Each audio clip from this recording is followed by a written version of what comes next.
What if one of the most repeated ideas in religion was never meant to set you free at all, but to keep you soft, dependent, and easy to rule?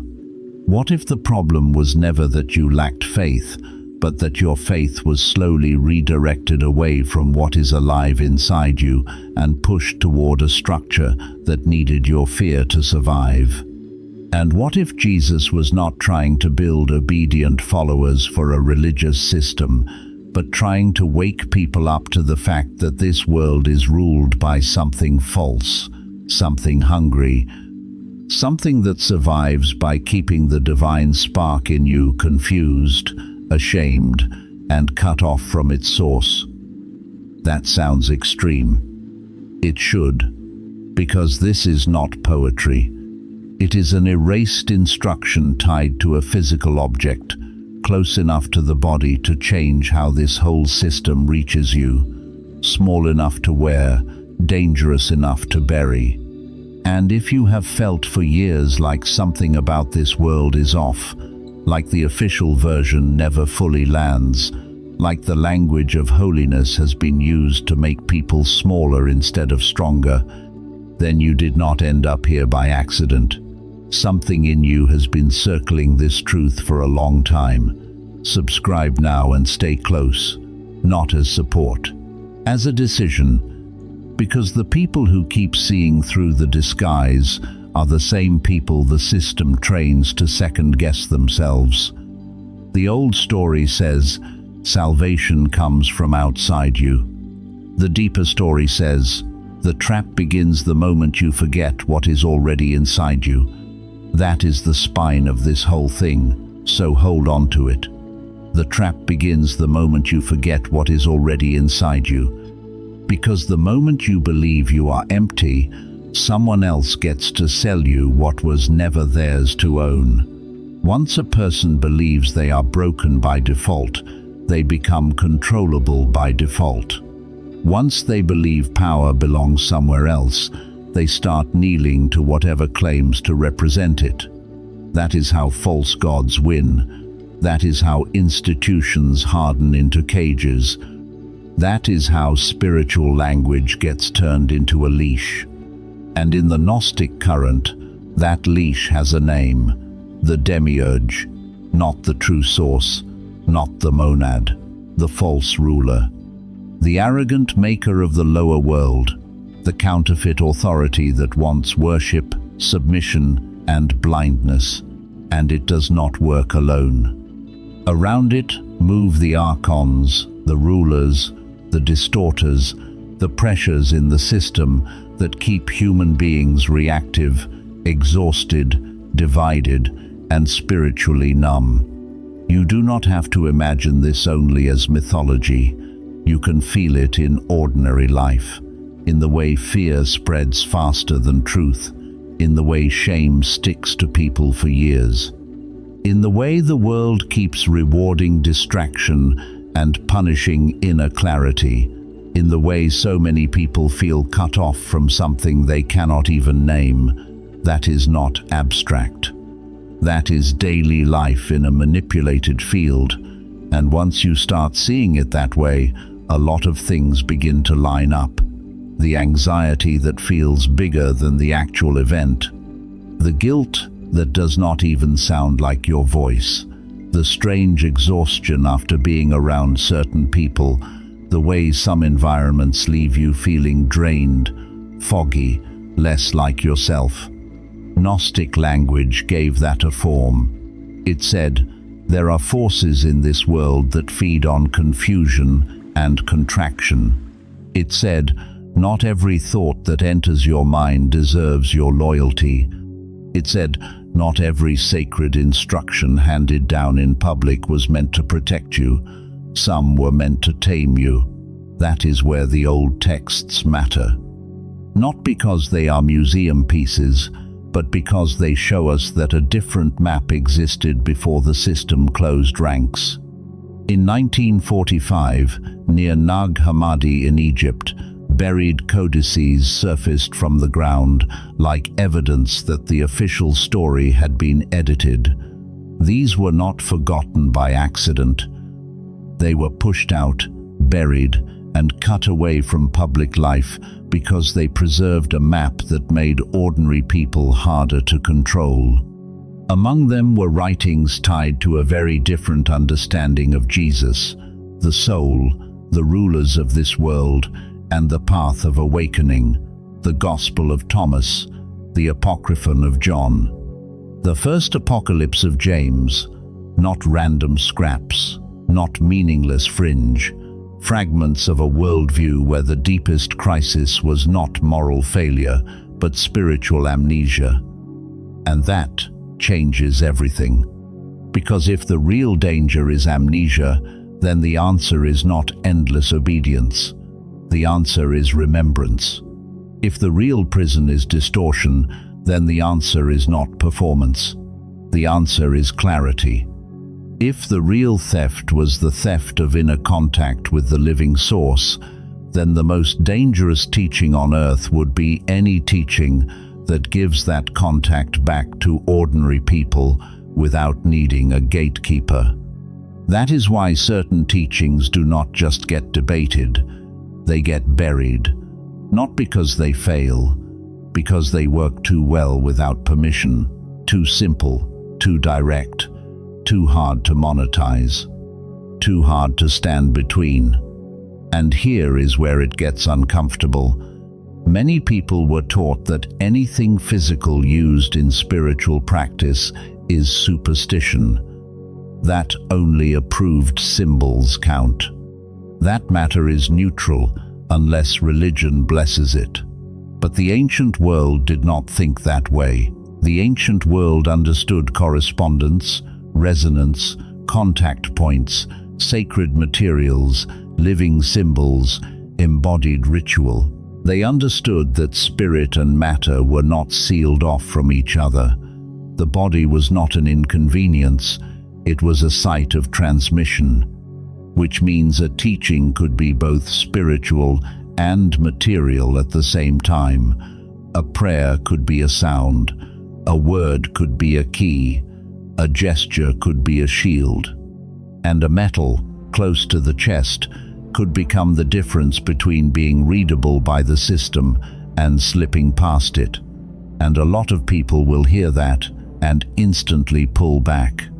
They will say this is symbolic at best. That is exactly how powerful things get neutralized. Reduce them to metaphor, turn a live wire into a concept, file down the sharp edge until nothing changes. Once something is called just symbolic, most people stop asking whether it was ever meant to do anything in the first place. But the Gnostic current was never just about ideas. It was about direct encounter, direct recognition, direct alignment. It kept returning to one uncomfortable claim. What saves you is not what controls you. What wakes you is not what makes you dependent. What is holy does not shrink you. It restores signal. And once you hear that, you begin seeing the reversal everywhere. Maybe what you were taught as faith was obedience wrapped in holy language.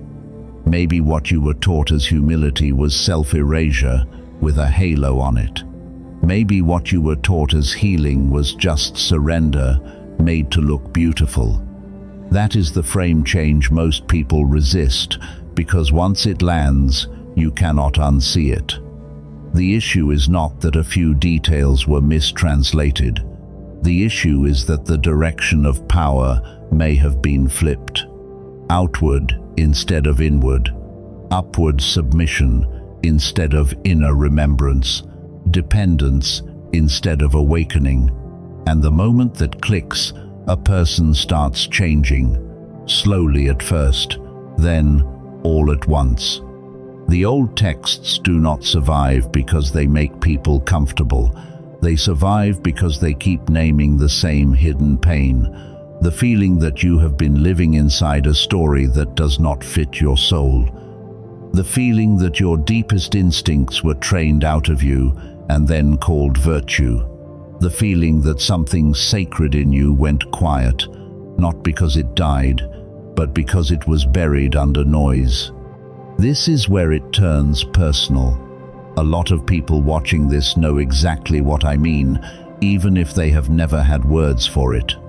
You have tried to be good, tried to be forgiving, tried to be calm, tried to be spiritual in all the approved ways, and still something in you kept aching.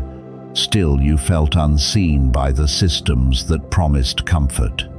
Still you felt the pressure to make yourself smaller in order to be acceptable.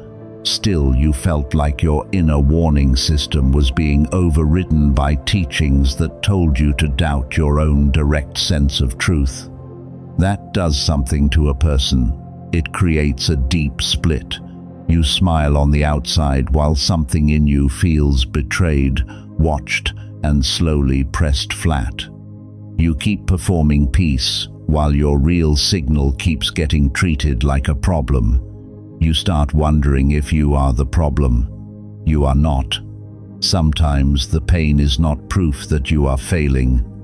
Sometimes it is proof that a false structure has been pressing against something real in you for a very long time.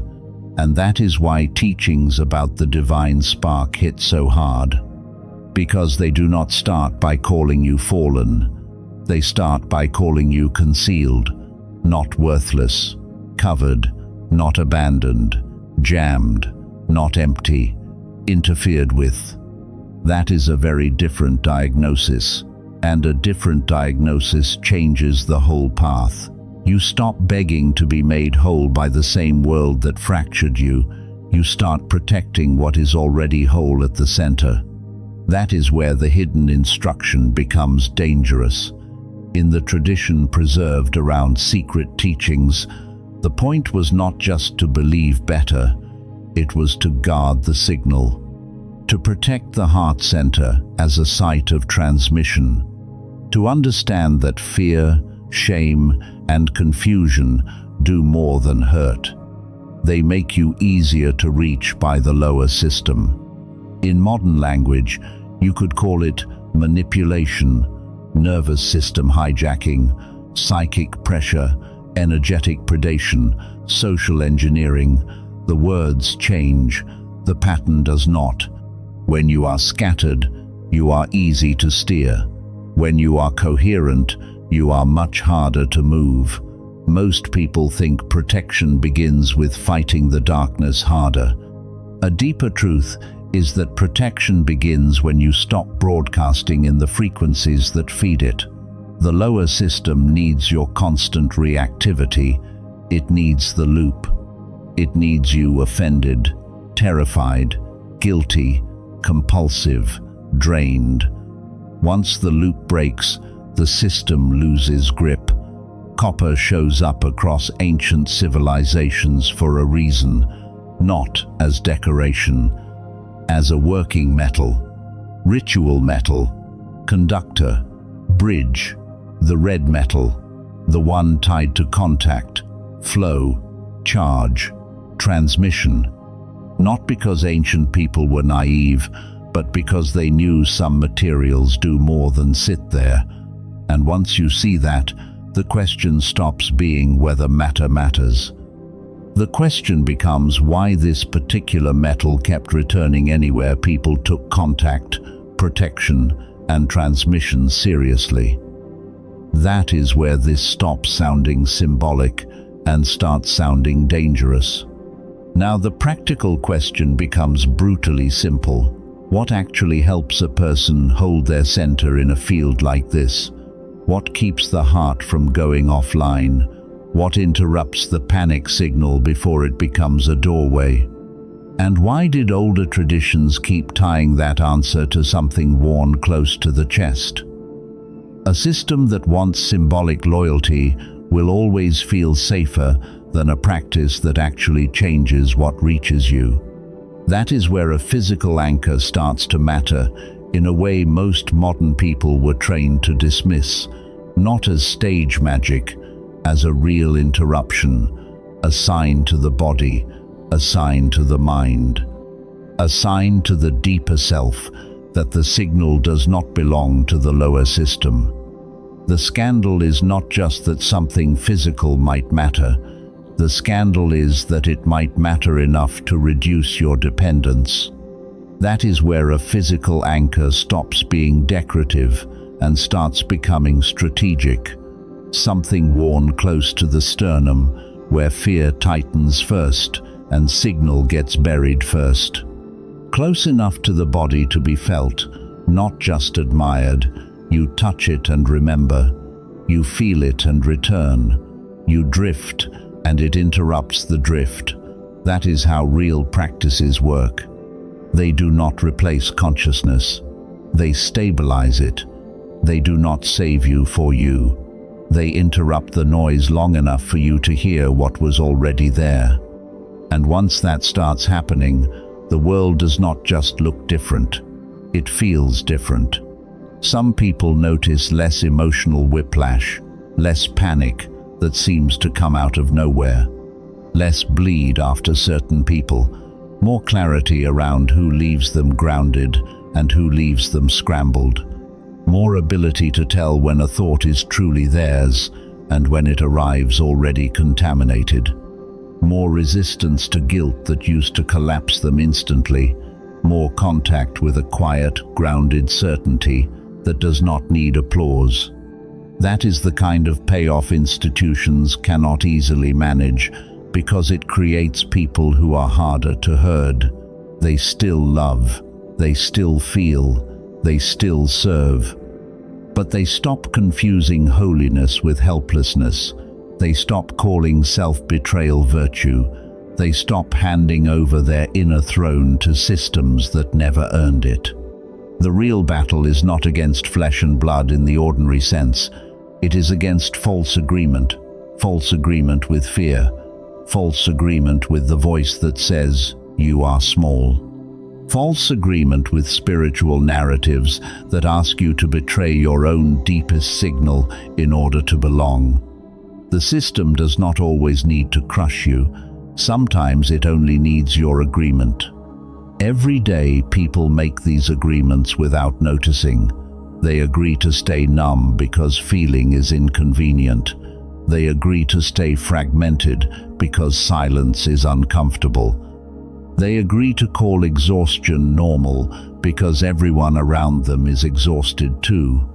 They agree to keep apologizing for the fire in them because the old system prefers polite dimness over living presence. Break those agreements and a lot changes. Not overnight in a childish way, but deeply, tangibly. Your relationships change because you stop feeding certain dynamics. Your perception changes because manipulation loses camouflage. Your prayer changes because it stops sounding like begging and starts sounding like contact. Even your body changes because it no longer has to carry the same amount of hidden contradiction. This is why some of you have felt for years that what people call healing sometimes makes people easier to manage.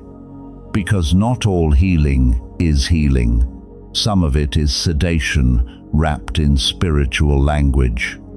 Some of it teaches you to forgive what you have not fully named, surrender what you have not truly understood, and accept what your soul has been warning you about all along. Real healing does not make you easier to dominate. Real healing restores discernment. It gives your no back to you. It gives your signal back to you. It lets your compassion live without becoming a feeding ground. So, if a teaching, a ritual, a relationship, or a theology keeps disconnecting you from your center while calling that holiness, question it hard. This next part matters because people always want the grand revelation and overlook the small daily application. If you take this seriously, then your life itself becomes the field where the teaching is tested. What do you wear close to your body and why? What words do you repeat when fear rises?